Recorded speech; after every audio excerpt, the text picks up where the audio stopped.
My parents kicked me out because of my sister. 6 years later, they're asking for help to support her and her 4 young children.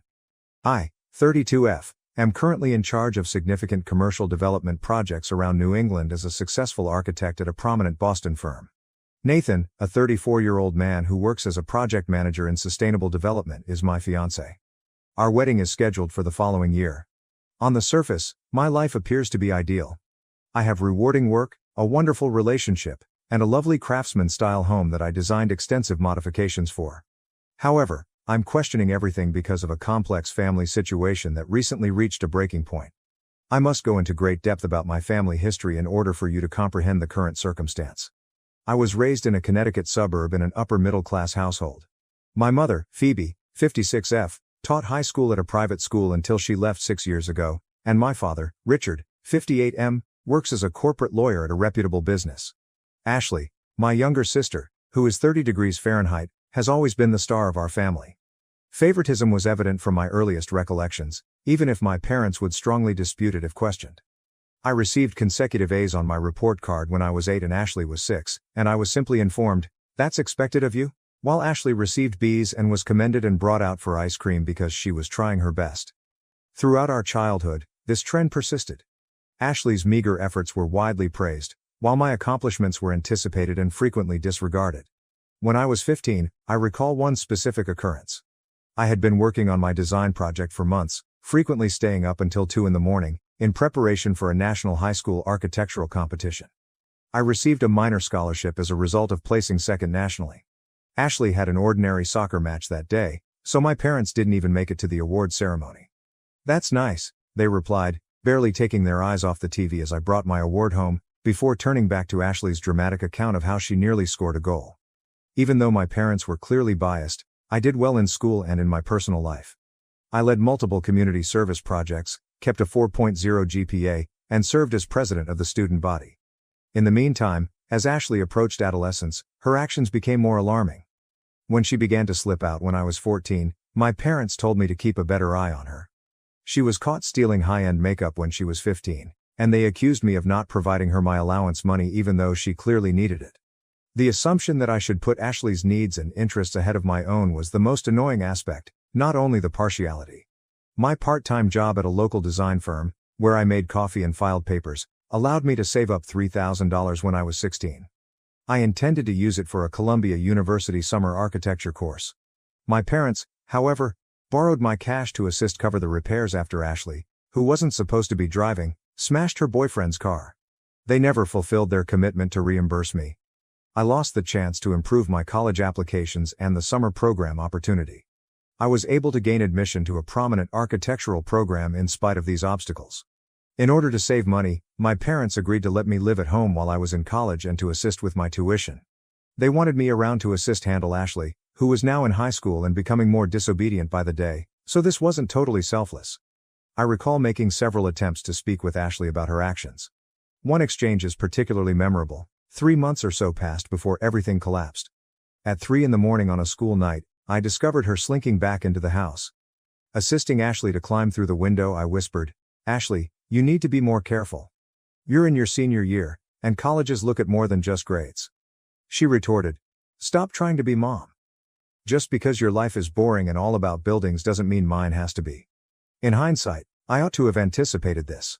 Ashley spent a lot of time with Tyler, her 17-year-old ex-boyfriend, who was known for being trouble.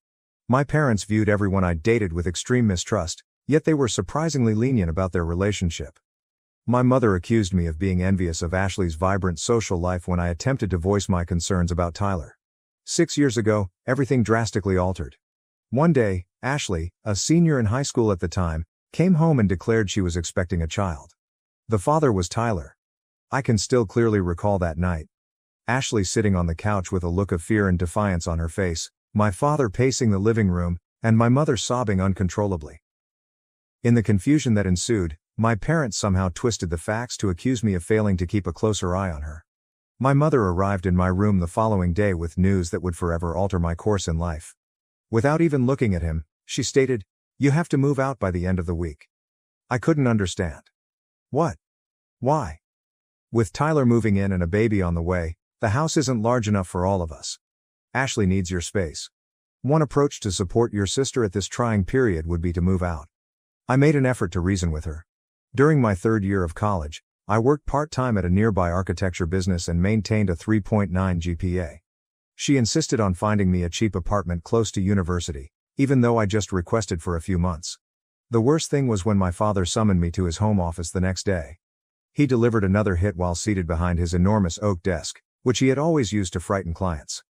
"We won't be able to continue paying your tuition," he stated in a cold, clinical tone. "That money is necessary for Ashley and the child. You'll figure something out since you're intelligent." I stood there looking at the man who had always emphasized the value of education and accountability, suddenly severing his daughter's ties after she had done everything correctly. The irony hurt. I packed my things that evening.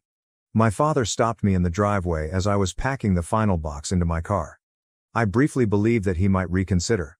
Rather, he gave me a piece of paper with a list of local women's shelters on it. He said, "Just in case," and went back inside. The next phase of my life was the darkest. For 4 months, I lived in my car and, for safety, parked every night in a different Walmart lot. In the architecture firm where I worked part-time, I would change in public toilets, take a shower in the campus gym, and keep my business attire in my locker. I took a second job working as a late-night barista, frequently juggling multiple jobs while attending classes. I asked a few family members for assistance, but they all turned me down. My 53-year-old Aunt Susan, who had always expressed her pride in my accomplishments, informed me that she didn't want to become embroiled in family strife. According to my grandparents, they were too old to handle the matter. I occasionally went days without eating a decent meal, barely making it on protein bars and coffee. I frequently slept off at my desk while working on my homework in the college library, which was open 24 hours a day. I kept my GPA the same in spite of everything. My escape was architecture. I put all of my suffering and willpower into my designs. My parents never once called to see whether I was still alive during this time. Ashley didn't either. After learning that she had given birth to a boy, I made one phone call, but it was awkward and short. After that, there was no communication for 6 years. I had to start over in my life throughout those 6 years. Despite working 60-hour weeks and living in my car and then a small room in a dubious area of town, I finished with honors. A famous Boston business was interested in my final thesis project, which was a design for a sustainable community center with transitional housing that received multiple prizes. Living in a small studio apartment and trying to save as much money as I could, I began my career as an entry-level architect. Every advancement was a triumph over my past. I was managing my own projects for 4 years. My area of expertise was sustainable commercial development, and I gained recognition for my creative ideas that put the needs of people and the environment first. 3 years ago, Nathan and I met at a seminar on sustainable development. During the Q&A portion of his presentation on green construction projects, I disputed one of his claims. He invited me to continue the conversation over coffee rather than becoming defensive. Dinner evolved from that coffee into the most wholesome and encouraging relationship I've ever experienced. Nathan is well aware of my background. He was present when I purchased my first home after getting expelled. When I signed the paperwork and broke down because I was so overcome by the fact that I finally had a place where no one could make me leave, he held me. He supported my idea to refurbish it and make it an environment that reflected all of my accomplishments over the years. Through mutual contacts, I occasionally learned tidbits about Ashley's life. Shortly after the birth of their baby, she wed Tyler, but the two of them split up after 6 months. By that time, she was expecting her second kid, but the father had entirely vanished after learning of the pregnancy. She had another kid with Marcus, the man she married 2 years later, but their marriage failed when she had an affair. She is now pregnant once more and doesn't seem to know who the father is. I got a call yesterday from an unidentified number right before bed. After 6 years of stillness, my mother called. She initially pretended nothing had happened, inquiring about my life and showing interest in my accomplishments. I briefly felt like that young child again, excited to tell my mother about my achievements. I even began to tell her about my recent promotion to senior architect and my engagement. Then she revealed the true reason she had called. In order to assist Ashley and her kids, my parents want me to return to Connecticut. They say they're too old to care for 4 small children, and my father will shortly be retiring. They even had the gall to claim that, as the successful sister, it is my duty to support the family. My mother said, "You've always been the responsible one," with that cunning tone I so vividly remembered in her voice. Now more than ever, Ashley needs her big sister. Family must remain united. A chilly chuckle erupted within me. Family have to stick together? I said it again. When I was sleeping in my car, Where was this family? When I was barely eating and working 2 jobs? When there was nobody for me to turn to? I went on despite my mother's attempt to stop me. You absolutely abandoned me, kicked me out, and stopped paying for my schooling in order to help Ashley. You expect me to sacrifice my life, career, and relationship in order to clean up your mess once more now that she has continued to make bad decisions and you're sick of dealing with the fallout? I hung up after telling her that I would never again risk my life for Ashley. Since then, family members who turned down my request for assistance 6 years ago have been bombarding my phone with messages accusing me of being callous and asserting that family helps family. Nathan completely agrees with my decision to uphold my boundaries, but other people argue that since they are still family and retaliation won't mend old hurts, I should at least have a meeting with them. But this doesn't seem like vindictiveness to me. I saw it as defending the life I created on my own, after being deserted by those who were meant to keep me safe. Update 1. First of all, I want to thank everyone for their tremendous support and wisdom. My phone has been buzzing nonstop with messages from extended family members for the past 48 hours, which has been very taxing. The circumstances have changed in unexpected ways. My mother wrote me a long email detailing Ashley's children's daily problems, along with comprehensive pictures of my nieces and nephews. The oldest, who is currently in kindergarten, is exhibiting early behavioral problems. The second child's health issues necessitate regular medical care. Another is on the way, while the third is still a toddler. A communication from an old family friend who teaches at Ashley's old high school was what really got to me. She informed me that in order to pay for Ashley's costs and medical bills, my parents have been taking out loans. My father has delayed his retirement indefinitely, and they have already remortgaged their home. Ashley personally sent a direct message, which was the most unexpected development. She reached out for the first time in 6 years, not to apologize but to let her big sister know that she had changed and needed her. She talked about acknowledging her past sins and is attending therapy. Although I've seen this pattern before, I still have a part of me that wants to believe her. In order to keep both physical and emotional distance from the family, my fiancé Nathan proposed a compromise, providing financial support for the kids' schooling through a trust fund. It's an intriguing idea that would enable me to assist the defenseless kids without being embroiled in the family strife.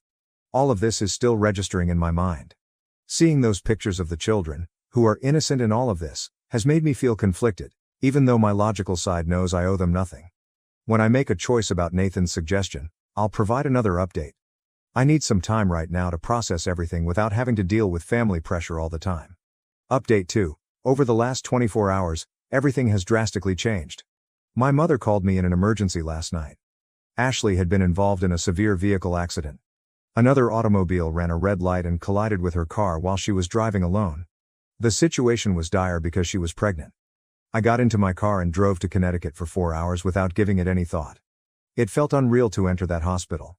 As he paced the corridor in his faded suit, my father appeared to be much older than his years. When she saw me, my mother lost it all. I hadn't actually seen them in person for 6 years. Although Ashley's injuries were not life-threatening because of the airbags, the doctors added, they had to perform an emergency C-section in order to save the baby.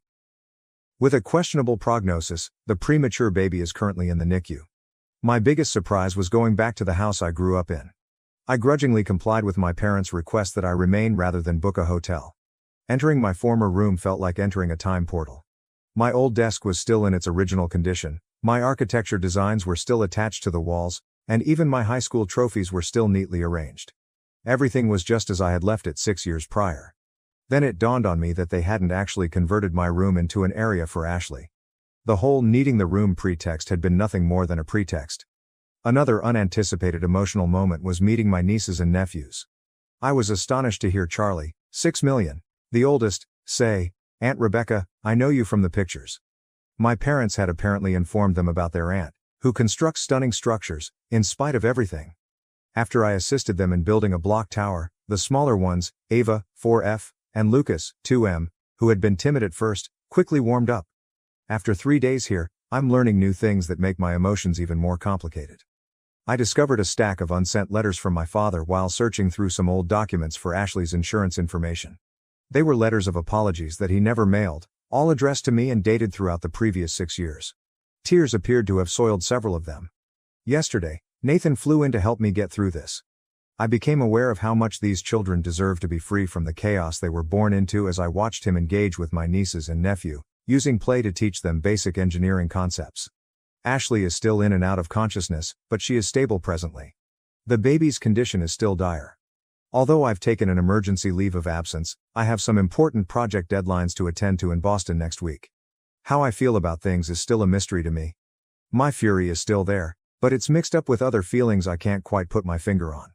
The youngsters who somehow know about me, the preserved chamber, and the unsent letters are all making me rethink how I perceive the previous 6 years. I have to return to the hospital right now to get an update on the baby's health. Next week, when I return to Boston, I will write more. I'm just attempting to live day by day for the time being. Update 3. After spending another week in Connecticut, this time with Nathan, I just got back to Boston. It was a complex experience. Ashley asked me to invite him expressly because she wanted to meet the person who makes her sister happy. The dynamics were revealing and unpleasant. I made a startling discovery while we were there. I discovered years' worth of Ashley's treatment records while assisting my mother with organizing some medical paperwork. My parents never disclosed to me that she had been dealing with bipolar disorder since she was in her teens. Manic episodes occurred at the same time as the numerous pregnancies and relationship problems. This information adds another level of complexity to the process, but it does not justify the way they treated me. The most pivotal event occurred when I spoke with Ashley privately in her hospital room. She was more lucid than I had seen her in years, most likely as a result of taking her medications as prescribed following the accident. She acknowledged that, even in high school, she had envied my success and security. "You made everything look so easy," she stated. And I felt like the family disappointment in comparison. Neither of us missed the irony. Nathan's presence proved to be quite important. I was too deeply invested to notice what he saw. One evening at supper, he pointed out that my father was unable to look me in the eye, displaying signals of intense embarrassment instead of the apathy I had always imagined. Additionally, he saw my mother's tense tendency to begin statements and then stop them quickly, seemingly out of fear of saying the wrong thing. The children now play a big role in my emotional equation. Charlie, 6 million, my oldest nephew, showed me his architectural drawings, which were sloppy but sincere attempts to replicate images of my work that my parents must have shown him. When the younger ones, Ava, 4F, and Lucas, 2M, begin referring to Nathan as uncle, it has a deeper impact on him than he anticipated. The infant will need to remain in the NICU for at least another month, although her condition has stabilized. My parents have been sleeping in the waiting area on shifts, refusing to leave their grandchildren alone, according to a nurse who spoke to us during one of our hospital stays. They appear emotionally and physically worn out. I've made some sensible choices. A family therapist with expertise in intergenerational trauma is what I'm setting up. I've also discussed working remotely for a few days every month with my company. I haven't changed my mind about returning to Connecticut though. I now live and work in Boston. On the way back to Boston, Nathan and I had a lengthy conversation. His statement, "Sometimes the hardest part of healing isn't forgiving others. It's forgiving yourself for still caring," really resonated with me. I've been feeling bad about not being able to control my rage in its purest, protective form, so this really spoke to me. I have a crucial client meeting tomorrow, so I must concentrate. Strangely, at the moment, routine work duties feel both anchoring and inconsequential. After our first family therapy appointment, which is set for next week, I'll provide another update. Update 4. Something important happened during my parents' trip to Boston last weekend, so I had to write this update. You read correctly. They traveled to Boston ostensibly to talk about important issues pertaining to the family situation. I initially consented to meet them in a neutral setting, a peaceful cafe close to the public garden. But they persisted in touring my residence because they claimed to be interested in learning more about my life. I reluctantly consented after speaking with Nathan and establishing explicit guidelines on the length of their stay. It was surprising how they responded to my house. Normally stoic, my father broke down when he saw my architecture awards in my home office. However, their true purpose caught me completely off guard. They produced paperwork that demonstrated they had been covertly putting money aside for me ever since they expelled me. I've never witnessed my father sobbing so much in my life. He clarified that for 6 years, they had established a different savings account and contributed the amount equal to my college tuition each month. It has grown to a significant amount with interest. Their justification? They intended to leave it in their will because they were too embarrassed to deal with me personally. A fierce confrontation resulted from this revelation. I let out years' worth of suppressed rage because I could no longer contain it. "Do you think money can fix what you did?" I yelled. "I lived in my vehicle. I didn't eat. I tried to keep up my grades by working till I was worn out." My father then made a statement that really stopped me cold. "We don't expect forgiveness," he stated. We just want you to know that your suffering has haunted us every single day." He then showed me his diary, which detailed all of my accomplishments that he had followed over the years via social media and professional networks. He mentioned my advancements, my first significant project, and even the Sustainable Design Prize I received the previous year. After sobbing quietly, my mother finally opened out about Ashley's past mental health issues. Evidently, they had observed similar behavioral tendencies in Ashley's early years but disregarded the warning signs in favor of managing me as the stable child. She acknowledged that their parenting style had been completely incorrect. When they mentioned their most recent worries, the topic of conversation changed. They disclosed that Marcus, Ashley's ex-husband, is attempting to obtain full custody of their child by using the accident and Ashley's history of mental illness. Just as she is beginning to stabilize with her new medicine regimen, they are concerned that this could lead to another breakdown. This is when the situation becomes complex. I'm no longer being asked to relocate back. Rather, they are asking me to assist them in locating a reputable mental health center in Boston for Ashley and the child after she is discharged from the NICU. In order to assist with the other children while Ashley receives the care she needs, they wish to sell their Connecticut home and relocate closer. Nathan, who remained close by to provide assistance if necessary, subsequently made a significant observation. They're finally acknowledging their mistakes and trying to find actual solutions instead of just dumping responsibilities on you. I'm still taking it all in. Although the money they save doesn't change the past, their persistent covert efforts at making amends reveal a level of regret I hadn't previously thought of. My father's journal seems like a heartbreaking reminder of what might have been, a father who was proud of his daughter's accomplishments but was too embarrassed to say so out loud. To learn more about Ashley's custody dispute and what part, if any, I should play in it, I'm meeting with a family law lawyer tomorrow. Additionally, I'm looking into psychiatric hospitals that focus in postpartum mental health treatment. Regarding my assistance with Ashley's treatment plans, I have not responded to them. Although I have a strong desire to uphold rigid limits, I also acknowledge that this could be an opportunity for genuine, structural change in our family's dynamic. This time, with the right boundaries and expert assistance, things could be different. Once I've decided how I want to participate in these new developments, I'll provide another update. Update 5. I've made some decisions regarding my relationship with my family going forward after giving it a lot of thought and attending multiple family therapy sessions. Initially, in response to my parents' inquiry concerning Ashley's care, I assisted them in locating a respectable mental health and postpartum care center in Boston. I did, however, clarify that my participation would be strictly limited and professional. Although I will not be personally involved in Ashley's daily care, I was able to connect them with the resources they needed through my professional network. My parents' savings account has been transformed into a trust fund, of which I am the trustee, for Ashley's children's education. This arrangement guarantees that the funds will be utilized suitably while upholding professional boundaries. Nathan used his financial planning and contacts to assist put things up. I never imagined how my relationship with my family would change over time. I've developed a methodical approach to keeping in touch that safeguards my personal well-being, even if I won't be returning to Connecticut or taking on any caregiving duties. We've decided to continue family therapy sessions and have frequent video chats with the kids, with Ashley being contacted directly only in case of emergencies. Even though my mother still calls a lot, I've seen a big shift in the way she handles things.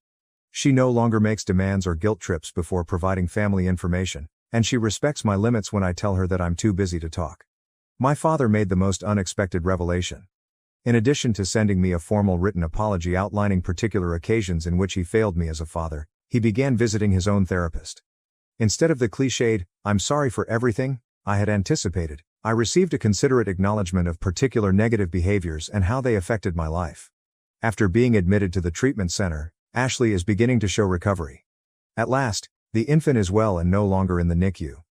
I've made arrangements for a child psychologist to work with her older children to help them deal with these changes while I keep an emotional distance. I've decided not to include my family too much in our wedding arrangements, which Nathan and I are moving forward with. Although they will be invited as guests, friends who helped me through my darkest moments will play the customary family roles in the wedding. I am content with my choices as I look to the future. It's a carefully planned relationship that safeguards my mental health while recognizing the intricacy of familial ties, even though it's not the total reunion some might expect for. I've discovered that taking care of family members doesn't have to mean compromising my own health or giving in to toxic relationships. There isn't a tidy, happy ending to my story where everything is forgiven and forgotten. Rather, it ends realistically, with relationships being reframed on better terms, professional assistance being sought, and boundaries being upheld. That's the best we can do at times, and that's acceptable. My last update will be this one. We are grateful to everyone who helped and counseled us along the way. I was able to strike a balance between self-preservation and compassion because of your ideas. Thank you for watching. If you haven't subscribed yet, please do so and hit the notification bell to stay updated with more shocking real-life stories happening around you. My wife poisoned my family against me and took my daughter away, but years later, the truth finally came out. This is a story I never imagined I'd tell publicly, but after all that has happened, I need to get it off my chest. The previous several weeks have been nothing short of a roller coaster. Maybe someone out there can help me figure out if I'm really the terrible guy in all of this. I, 48 million, have experienced a tornado of emotions and experiences over the last decade, and it has all come to a climax in unexpected ways. It all began many years ago, when I married Laura, the mother of my daughter Emily. Laura and I were high school sweethearts, and at first, our bond appeared impenetrable. We were young, full of dreams, and eager to face the world together. But life has a way of tearing apart even the strongest relationships, and it wasn't long before the flaws in our relationship began to appear. Laura came from a wealthy family, accustomed to a life of luxury, whilst I grew up in a more modest home. Despite our disagreements, I loved her profoundly and did my best to provide for her in the way she was accustomed to. But no matter how hard I tried, it wasn't enough. The stress of attempting to meet Laura's expectations weighed heavily on me, and our marriage began to falter. Our relationship deteriorated, and we argued more frequently. I observed Laura appeared detached, as if her mind was elsewhere. I attempted to reach out to figure out what was wrong, but she continually dismissed me, stating that everything was okay. Only later, during the divorce proceedings, did I uncover the tragic reality. Laura had been unfaithful to me several times during our marriage. The revelation struck me like a ton of bricks. All those evenings I worked late to support our family, all the sacrifices I made to keep our marriage afloat, and she had been betraying me the entire time. Despite the grief and betrayal, my first priority was Emily, our daughter. She was just 11 years old at the time, and I wanted to do everything I could to be there for her. But that hope was dashed during the divorce settlement. Laura was determined to portray me as the villain in our story. She accused me of being emotionally distant and inattentive, and even hinted at possible abuse, all of which were false. But Laura was convincing, and she was able to turn my entire family against me, including my parents and siblings. They all believed her narrative and assumed that I had done something dreadful to push her to adultery. It seemed like I was stranded on an island, with no one willing to listen to me. The courtroom battle was ugly, and despite my best efforts, the judge sided with Laura. She was given full custody of Emily, while I was granted limited visitation rights. Laura destroyed even those few opportunities to visit my baby. She frequently forgot about scheduled visits, claiming Emily was unwell or had other commitments. I would volunteer to drive Emily to school or assist her with assignments, but Laura refused to let me play any significant role in her life. My family, who had always been close to Emily, supported Laura and helped her keep my daughter away from me. They were determined to remove me from Emily's life, and I was powerless to stop them. The years that followed were among the most agonizing of my life. It began subtly at first. Emily would be hesitant to visit me, preferring to stay with her mother. Even though it stung, I attempted to understand. After all, children frequently prefer one parent over the other, correct? However, it soon became evident that something more sinister was at work. Emily would come to our appointments with a laundry list of complaints, things I allegedly did or said that depicted me as the evil guy. I was perplexed since none of it was accurate. When I tried to talk to Laura about it, she dismissed my concerns or twisted the conversation to make it appear as if I was crazy or exaggerating. I tried for years to establish a relationship with Emily, but it got increasingly impossible. Phone calls remained unanswered, letters were returned unopened, and my attempts to visit her were met with animosity from Laura and my family. They all seemed intent on erasing me from Emily's life. The worst thing happened when Emily was around 13. She said bluntly that she didn't want to see me anymore. She spoke it with coldness, as if I meant nothing to her. I was devastated. I knew Laura had been telling Emily lies, but I didn't have the heart to drag her through a messy court battle. After all, she wanted to stay with her mother, and separating her from her mother would only exacerbate the situation. I didn't want to be the source of further trouble in her life, so I reluctantly decided to pull back. It was one of the most difficult decisions I'd ever made. I hoped that one day she'd grasp the truth and return to me, but that didn't happen for a long time. Years later, I gradually but steadily moved past that horrific moment in my life. I met Megan, and there was an instant connection between us. Because of my previous experiences, we took our time getting to know each other before getting married. Megan had 2 children of her own, so the majority of my time was spent with them, and we established a life together. While I adored my new family, there was always a part of me that wondered about Emily. How was she doing? What had she become? I contacted Laura several times over the years to inquire about Emily, but she never replied.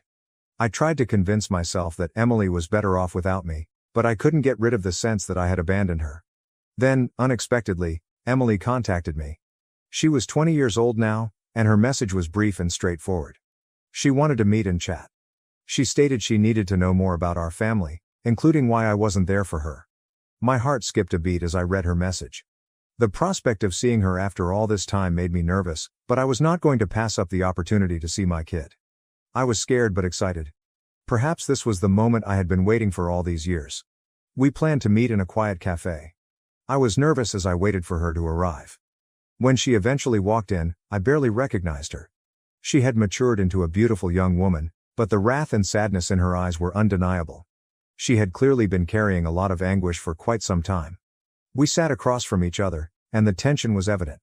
Emily didn't spend time getting to the subject. She needed answers. Answers I knew would be difficult to hear. I took a big breath and started telling her the truth. I did not hold back. I told her everything. How her mother and family had deliberately poisoned her against me, how they had twisted every scenario to make me look terrible, and how I had worked so hard to be a part of her life despite everything. I told her about Laura's infidelity and the lies she told during the divorce. I spent the next 3 hours laying out the facts of what had happened. I had brought up previous court records, text messages, and emails that corroborated my story. I wanted Emily to know that I understood what she had been taught about me over the years, and that I wasn't the monster she had been led to believe. Emily sat startled as I explained what had transpired. She grew up believing that I was the one who had abandoned her, that I didn't care enough to be a part of her life. She found it overwhelming to learn the truth. I could see she was absorbing everything, so I didn't press her to react. I knew that was a lot for her to take in. When she finally spoke, her voice trembled. She questioned me why I never fought back, why I didn't do more to stay in her life. That question crushed me. I had to explain that I did not want to place her in the center of a court dispute and that I believed standing back was the best way to protect her. I wanted her to have a good upbringing, even if it meant she despised me for a while. But the truth was that I regretted not battling harder. I regretted allowing Laura and her family to control the story. Emily appeared to be gaining a better understanding of what had happened. She was outraged, partly at me, but largely at her mother. She couldn't believe Laura had gone to such efforts to make herself look like the better parent. Emily realized she had to take action. She stated that she wanted to confront her mother and lay everything out for everyone. I was astonished, but also proud of her for advocating for herself. Emily wasn't the young kid I knew a decade ago. She was a strong lady capable of self-defense. At the same time, I was concerned about the impact this would have on her. I breathed a sigh of relief when she said she wasn't sure how to go with our connection because she'd grown accustomed to having an absent father, but she'd love to meet and talk more. Laura bombarded me with angry phone calls and text messages 2 days later. Emily apparently challenged her with the information I shared. Laura was outraged, accusing me of turning Emily against her and ruining their friendship. I didn't expect Emily's next action. She called me yesterday to say she's going to take Laura to court for parental alienation. She intends to sue for the emotional harm caused by years of lies and manipulation. Laura still calls me constantly now. She is between demanding that I talk Emily out of the lawsuit and threatening. My family is also getting in touch, suddenly wanting to straighten things out and reconnect. I'm at a loss. One could say that Emily's at last knowing the truth relieves some guilt. Conversely, I never meant for things to get this far. Along with Emily, I also have Megan and her children to look for at this point in my life. I'm not sure whether I could manage the same mental strain once more. While Laura and my family should pay for their acts, I don't want to bring further suffering or trouble. I have been essentially torn. Emily deserves praise for searching the truth and for trying to speak out against the mistreatment she has suffered. But I also worry for her. The legal system is harsh, particularly in cases involving families, and I wanted her to suffer less than she already had. From a distance, I attempted to assist her so she could make her own decisions and let her know I was always available for her should she need me. The emotional strain Laura and my family are causing is not even something I can articulate. All of this makes me wonder if, despite this complex scenario, I did the right thing by telling my daughter the truth about her mother and our past.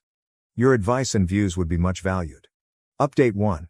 Hey everyone, things have turned bad, which was rather natural. Any confrontation with Laura would not be simple since she shows no respect for anyone around her. I only knew that would also include our daughter. Emily came to our house after her argument with her mother. Her eyes were red from crying. She unleashed this time without restraint. She laid everything out, every agonizing aspect of her life for the past 8 years. Laura might have gained custody, but it was abundantly evident that she had no concept what it meant to be a mother, let alone look after a child. Emily related how Laura wasn't even home half of the time. She would be away, occasionally for days on end, leaving Emily to care for herself. Laura was intoxicated and erratic half of the time, when she was home. Emily talked of evenings when Laura would come home in a fury, throwing things, screaming, and occasionally even blaming Emily for her own mistakes and discontent. As she related these events, the loneliness, the anxiety she must have experienced, my heart broke. Still to come, though, was the worst. Emily related to us 2 occurrences that still tormented her. She was 13 years old at first. Laura had departed without food or money, alone for the weekend. Emily burned her hand quite severely while trying to prepare something for herself. She was in great agony, but when she tried phoning Laura, she did not answer. Just a child, Emily had to go to the closest hospital with her hand covered in a towel. Alone, terrified, in pain, she waited hours in the ER before a nurse at last spotted her and attended to her. Emily showed me the scar on her palm, a continual reminder of her mother's negligence. Still worse was the second episode. Laura had been on a drinking frenzy for weeks. She was 15. Emily made every effort to avoid her mother, until one evening Laura became aggressive. In a flash of wrath, she flung a glass at Emily that broke against her leg severely. Emily was in shock and bleeding. Instead of tending to her, Laura yelled at her to tidy the mess. Terrified, Emily covered her leg in an old shirt and headed once more toward the hospital. She wound up needing sutures there. I had a range of emotions as Emily related these tales, sorrow for all the suffering Emily had gone through, and fury at Laura for sending our daughter through this dream. It was not something I had felt in years. She was young and not deserving of any of this. She did not deserve to be left terrified, injured and alone. The one person meant to be defending her ought not to treat her like a burden. This was unmistakable physical and psychological assault. It seemed ironic that Laura's daily routines included the very things she had accused me of dragging Emily away from. Laura should have simply let me look after Emily to prevent all of this. Emily may have had a normal, contented life if she hadn't been so enthralled with her own selfishness and spite. The entire evening Megan and I listened to Emily. We checked to see she felt at ease and understood she was safe now. Megan specifically consoled Emily by holding her hand and telling her none of this was her fault. Having someone console Emily, tell her she was loved and that she mattered, seemed so important to her. Then Emily apologized to me in a moment that was both sad and contradictory. She had nothing to repent of, hence she didn't need to? But she did. She admitted she pushed me away, she was sorry for believing all the lies her mother had taught her, and she should have seen the reality sooner. Her voice faltered as she informed me she had missed me so much over these years and had frequently wondered what life would have been like if she had lived with me instead. I told her how much I had missed her too, how I had never stopped thinking about her, how I had never stopped loving her, and that she did not need to apologize for anything as Laura's games merely served as a victim's stage. That was a mixed feeling. Hearing her apologies hurt, but it also meant that we were at last re-establishing our relationship following all these years apart. I also came to see that I was done running from family strife and playing it safe. Though it meant facing legal conflict with my ex-wife, my daughter's well-being was at risk and I was determined to receive the apology and reparations she deserved. After a restless night of consoling and chatting, Emily and I hatched a strategy early the next morning. We were going to face my family about everything. Every lie, every act of neglect, everything Emily had gone through. I was done with them acting as though they were the ideal family while Laura had helped Emily to ruin her early years. The medical records, text messages, and even some old Laura voicemails Emily had preserved provided the evidence we needed. It was time to tell them just exactly what their complicity had cost. It was time to reveal the truth. Emily seemed anxious, but I could also detect a resolution in her eyes not previously seen. I was going to be right there beside her. She was ready to meet them and defend herself. At last, we would be getting the justice we both deserved, and I knew that whatever happened would be shared by us. Whatever transpires, you folks will be the first to know. It means a lot to have you understand my circumstances and provide constructive remarks. This is absolutely not the end, hence I will come returning with updates. Update 2. Hi everybody, hope everyone is doing fantastic? Think back to the family confrontation Emily and I had scheduled. Well, it happened and it was most certainly memorable. I agreed to pay a surprise visit together with my daughter. I saw the amazement on their faces as soon as we entered the door. They seemed unable to really handle seeing us together, united after all these years. They had never imagined that the years of isolation, manipulation, and deceit could be quickly reversed. Here we were nevertheless, poised side by side ready to face them. The first shock passed swiftly, and they hurried to present their customary worried front. The first person to talk was my mother, whose voice was tinged with phony anxiety as she asked Emily whether I had offended her or harmed her. The implication stung, not because I cared what others thought of Laura, but rather because it demonstrated how firmly they had embraced her story. Though it was a horrible idea, one they appeared to hold without doubt was that I would hurt my own daughter. Perhaps because it would help them to defend their own behavior, they were fast to accept the worst of me. But Emily was no more the terrified, bewildered child Laura knew, and I was not Laura. Emily stepped forward before I could answer. Her voice was firm, full of a quiet strength that made me proud. She urged them to abandon the act, to stop acting as though they cared when throughout the years they had done nothing to support her. Her statements were neither wavering or hesitant. She called them out for their indifference, for standing by while Laura ignored and mistreated her, and for helping to bring about the ruin of her early years.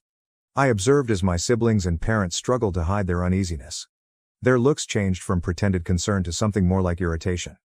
They disliked being challenged, particularly not by Emily, who they still considered as a child, someone who ought to be appreciative of whatever sloppiness of attention they had given her.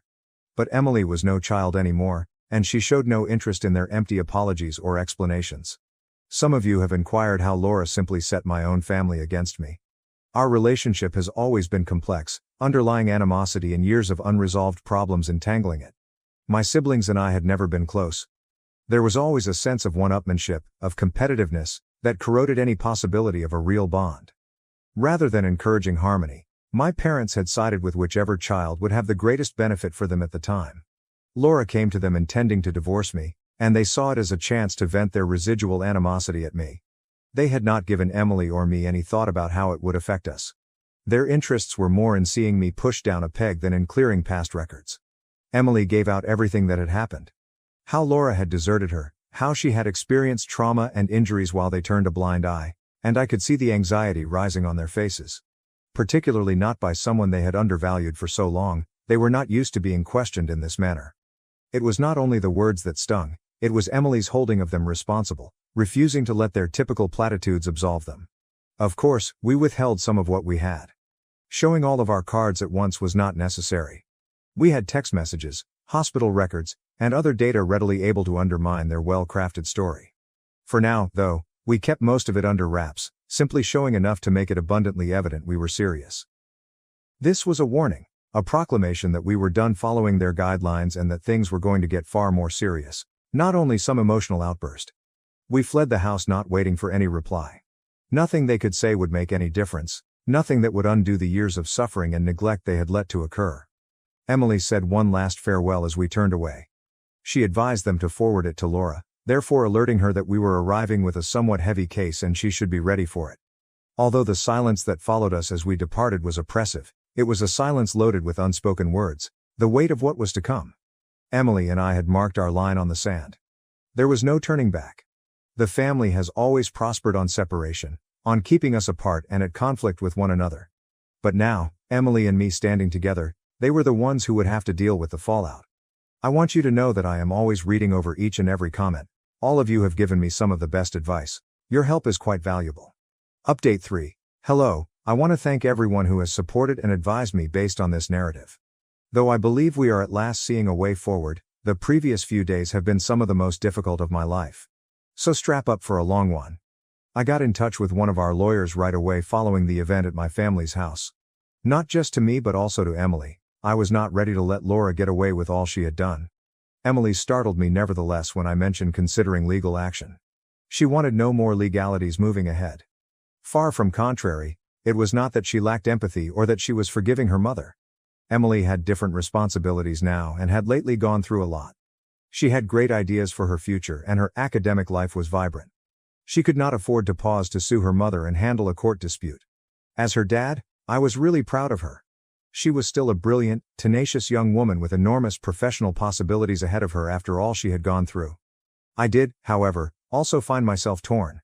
Part of me wanted Laura to suffer for her deeds, to pay for the suffering she had brought about. One thing I did wrong was ruin my life. Nevertheless, I found unforgivable damage done to Emily, that of robbing her of a normal, happy childhood. I did, however, honor Emily's desires. Unlike her mother's, her view counted here, and it was something I would constantly keep in mind while deciding what to do. Another thing occurred when we were negotiating all of this. 2 days later, Laura's neighbor walked up to our door bearing an envelope. The neighbor said Laura had asked her to bring the mail to us as she was temporarily leaving town. Though I had no idea what to expect, I accepted the envelope and thanked the neighbor. Within the envelope, Laura had a note, long and full of apologies and explanations. It sought to defend her behavior. She talked about losing her job, how she grew quite alone when I left, and how events descended from there. She finally landed another job, but it paid little, and she descended into more misery. Drinking became her coping mechanism. She said she never intended to hurt Emily, that she was simply so lost and overwhelmed by her own suffering. Laura continued to go into great detail about more of her challenges, seeking to depict a lady driven to the brink by events beyond her reach. But reading made me focus only on how hollow everything sounded. Laura was obviously trying to justify her actions and project an impression of victimization from her own experiences. But no degree of difficulty could excuse her treatment of Emily. She begged us not to go to legal war at the end of the letter. As a show of kindness, she pledged to avoid Emily. She also offered to pay whatever we felt was appropriate as reparations for the damage she had done. Emily's eyes showed grief as soon as I turned over the letter to her. She had not sought this apology, and it most definitely was not the resolution she was due. What kind of mother leaves her child like this and subsequently believes that money could possibly offset all the years of suffering and neglect? For Emily, it was a terrible insight. I knew she needed time to get through it. Emily needed space, as she would reach out to Megan or me when she was ready. For Emily, someone she could confide in without judgment, my wife Megan had become fast a comfort. Soon Emily became like family to all of us, developing a close relationship with Megan's kids. Although I wanted to assist, I knew Emily would gain more from Megan's support and viewpoint to help her to organize everything. Eventually Emily came to me with her choice. She refused to go after a legal lawsuit. She wanted not to drag things out anymore or become mired in a nasty court struggle. Freed from the shadows of the past, she wanted to start anew and concentrate on her and her future. Emily was ready to go on, and I knew this was the right decision even if I wanted justice for her. She had lived under the weight of her mother's errors for sufficient time. She was ready to live her life on her terms. Emily's choice sent us into a fresh chapter. She began concentrating more on her academics, directing her efforts toward her objectives and dreams. As Megan negotiated this new stage of her life, Megan and I kept helping her in all possible respects, providing direction and encouragement. Regarding myself, this seems like a dream. Things cannot have concluded on a better note. I have 3 children and an incredible wife at my side. Though the trip had been protracted and agonizing, at last we had returned to one another. More than all, that was the real success in all of this. Once more, I appreciate all of your support.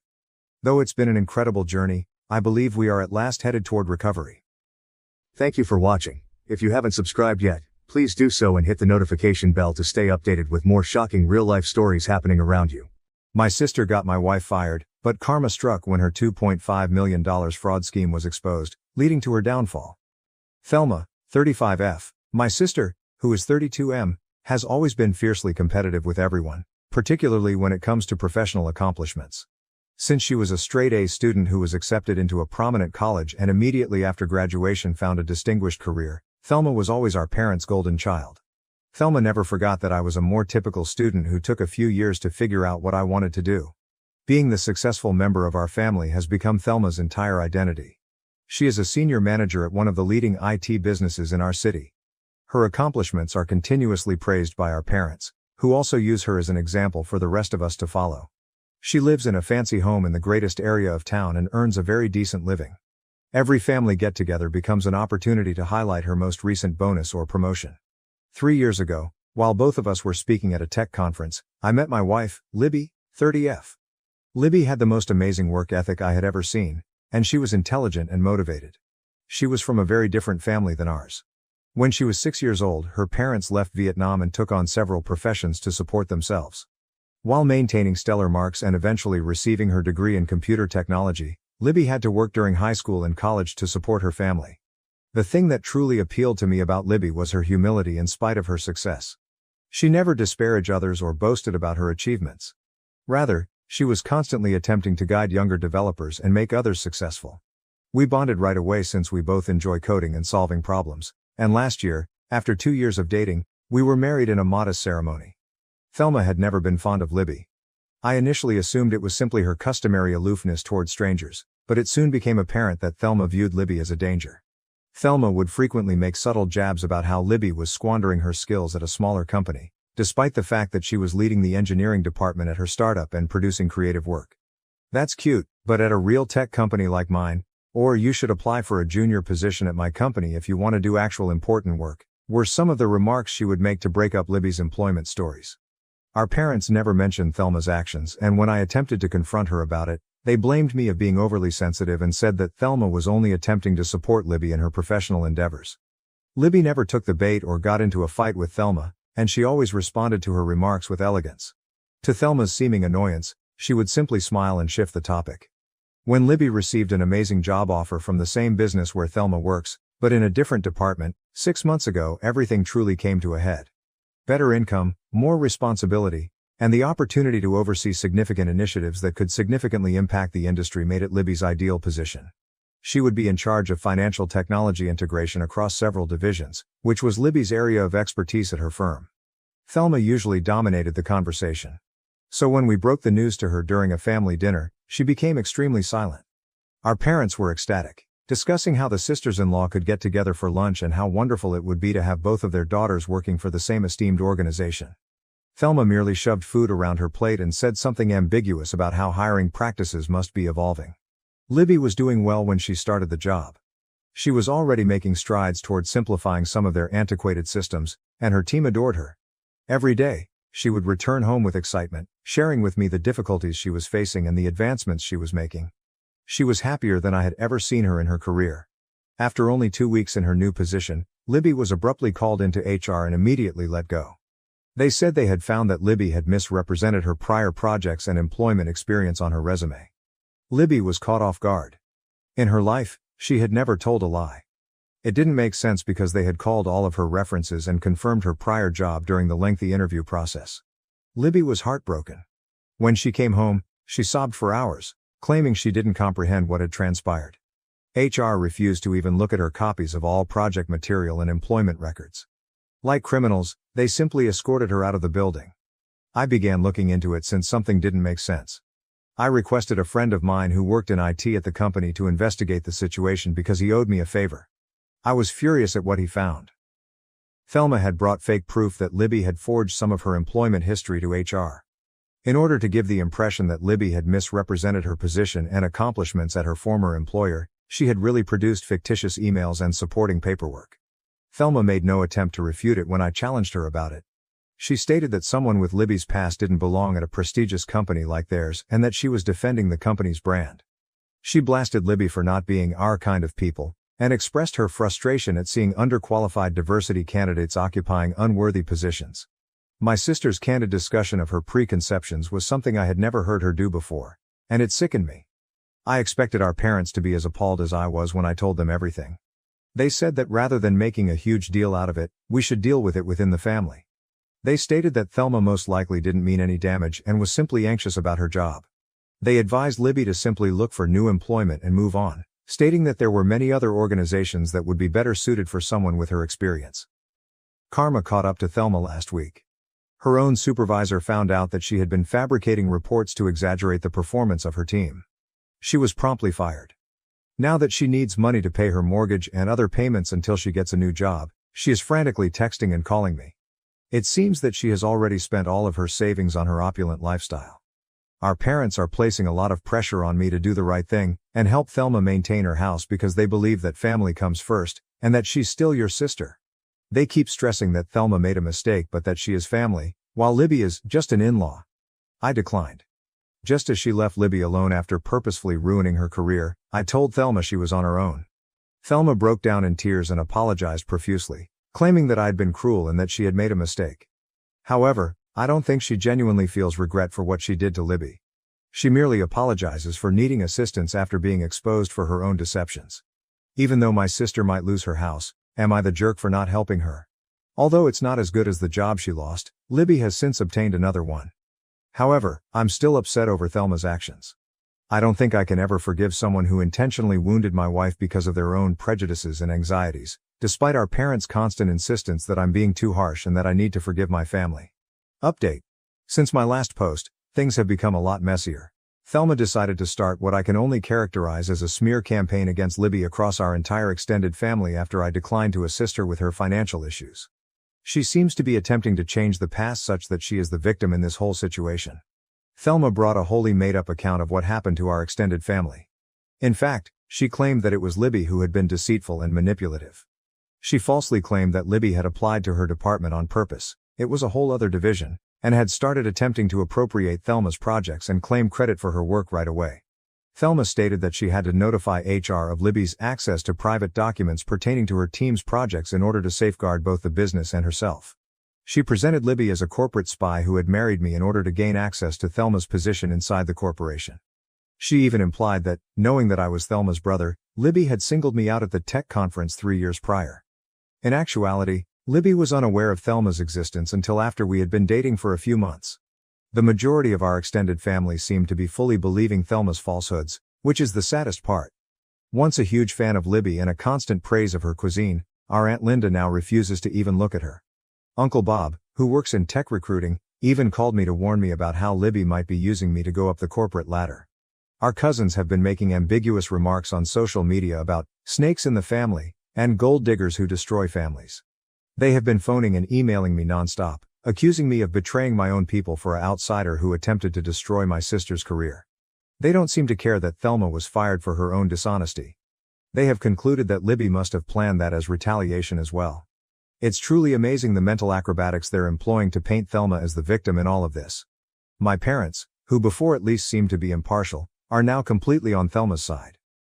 In fact, my mother had the audacity to tell me that she should have seen Libby was troubled from the moment she met her.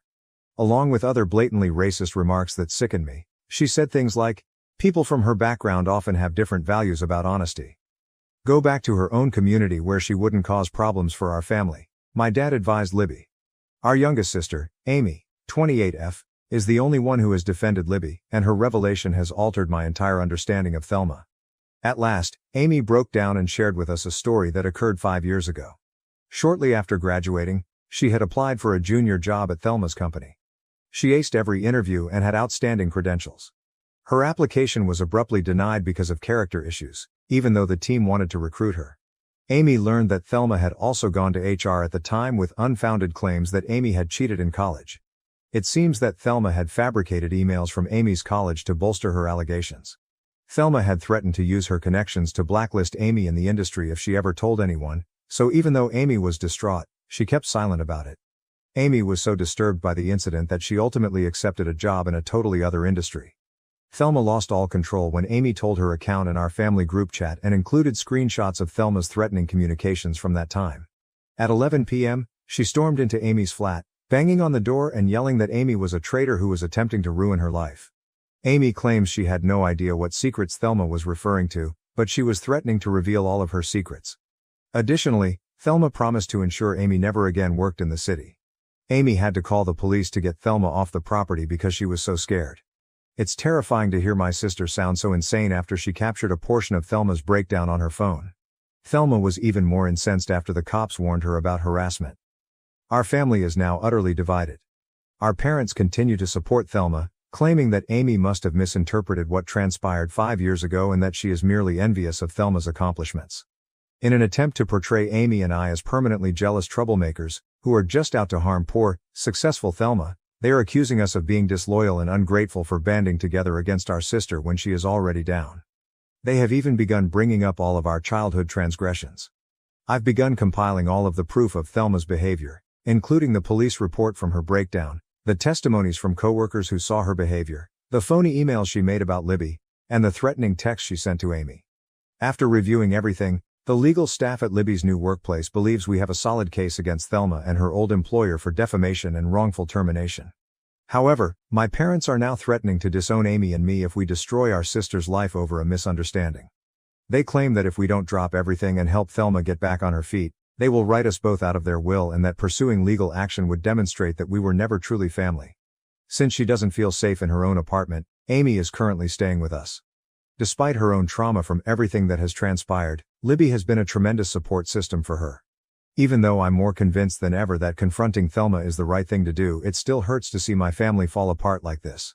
Numerous unpleasant facts about my family have come to light as a result of the entire scenario, which I suppose I always knew existed but never wanted to confront. I used to believe that Thelma's will to excel and her competitive nature were simply acts of ambition, but now I realize that they are a much more sinister and damaging trait. Update. Everything we believed to be true about Thelma's behavior has been totally disproved. Rachel, a former coworker of Thelma's, contacted Libby via LinkedIn last week. We were all surprised by what Rachel, Thelma's assistant manager for the previous 2 years, disclosed. Although it was undoubtedly a contributing factor, Rachel claims that Thelma's sabotage of Libby was motivated by more than just professional jealousy or prejudice. The true cause was much darker. Libby's new position would have provided her direct access to financial records and system logs, which may have revealed Thelma's years of falsifying the books, despite her best efforts to conceal her own illegal acts at the company. Documentation from Rachel demonstrated that since Thelma was promoted to senior manager, she had been routinely manipulating the performance metrics for her department. To make it appear as though her team was earning millions of dollars in fictitious revenue, she had set up shell businesses, faked contracts, and created phony client accounts. For years, she had been using these fictitious accounts to embezzle company revenue, taking a portion of the phony contracts and transferring it to her personal offshore accounts. Thelma went into a frenzy when Libby started working for the company and was given the responsibility of auditing and integrating all of the financial technology systems. Given her reputation for being meticulous and her experience with system integration, Libby would have unavoidably found out about Thelma's department's anomalies. Thelma fabricated the CV fraud narrative just 2 weeks into Libby's job, which is why she acted so swiftly to fire her. In reality, Rachel had been compiling proof of Thelma's deception for months, but because of Thelma's industry ties, she had been too afraid to come out. Rachel ultimately made the decision to take action after witnessing how Thelma had ruined Libby's career in order to defend herself. She had amassed records of strange money transfers, screenshots of phony client accounts, and copies of false contracts that all pointed directly to Thelma. We gave the police and the company's internal inquiry team all of this material. Thelma had embezzled more than $2.5 million in the previous 3 years, according to the probe. Her activities constituted securities fraud since the fictitious performance figures she disclosed had also affected the company's stock prices. However, the most heartbreaking discovery concerned our parents. When the detectives began tracking down the funds, they found that sizable sums had been going into accounts that belonged to our parents. They eventually acknowledged that they had been aware of Thelma's fraudulent conduct over the previous year after being presented with this evidence.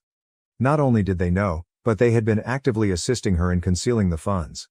They had established offshore accounts and produced a paper trail that made the stolen money appear to be genuine investments by using their legal connections. They asserted that since Thelma was the one who stole the money, they had not technically committed any crimes and were only defending their daughter. I was disgusted by their attitude when I questioned them about their involvement in all of this. They said that because Libby claims to care so much about family, she should understand their actions. They even attempted to claim that Libby's assistance in paying her parents' tuition expenses was equivalent to helping Thelma steal millions of dollars. They didn't seem to see the difference between assisting to cover up enormous fraud and working honest jobs to support your family. Their attitude was the worst. They were just sorry they were found, not sorry for what they had done. In fact, according to my mother, none of this would have surfaced if Libby had been more understanding about her place and had discreetly departed the company when Thelma requested it. They continue to blame Libby for everything, claiming that her rigid job choices pushed them to take extreme steps. The involvement of our parents has upset Amy. She had always believed that our parents were simply too forgiving of Thelma and that she was the only toxic member of the family. Amy's entire opinion of our family has been completely destroyed by learning that they were complicit in her misdeeds. She can hardly sleep and has been experiencing anxiety episodes. Thelma is currently facing criminal charges from the firm for fraud and embezzlement. In addition, they are looking into a number of her close co-workers who may have participated in the plot. Although our parents are being investigated for their part in concealing the stolen funds, they have not yet been charged. Thelma is no longer there at all. She stopped answering all messages and cleaned out her home in the middle of the night. My parents say they don't know where Thelma might have gone, but the police are searching for her. I don't believe them at all, considering how they've previously assisted her. Third update. Our family has experienced pain as well as justice in this story's last chapter. 2 weeks ago, Thelma was apprehended for attempting to enter Canada using forged documents. Our parents, as we thought, had assisted her in hiding in several places during her attempt to escape the country. In order to escape a longer term, she ultimately accepted a plea bargain. In addition to 3 years of supervised release, she will spend 2 years in federal prison for embezzlement and securities fraud. Thelma's scam was far more extensive than we first believed, according to the company's inquiry. Since she was initially promoted to management 6 years ago, she had been stealing money and falsifying statistics. In order to hide her tracks, she had also been blackmailing a number of lower-level staff members, threatening to destroy their careers in the same way that she had done to Amy and Libby. All of this has been made possible by the tremendous assistance of Libby's new employer.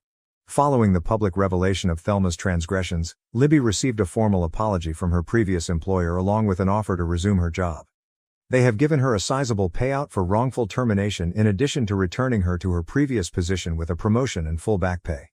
More significantly, they are putting new rules into place to stop discrimination against workers from immigrant backgrounds and HR fraud. Our parents are dealing with the fallout on their own. Their cooperation with investigators helped them avoid criminal charges, but their role in Thelma's crimes is now well known in our town.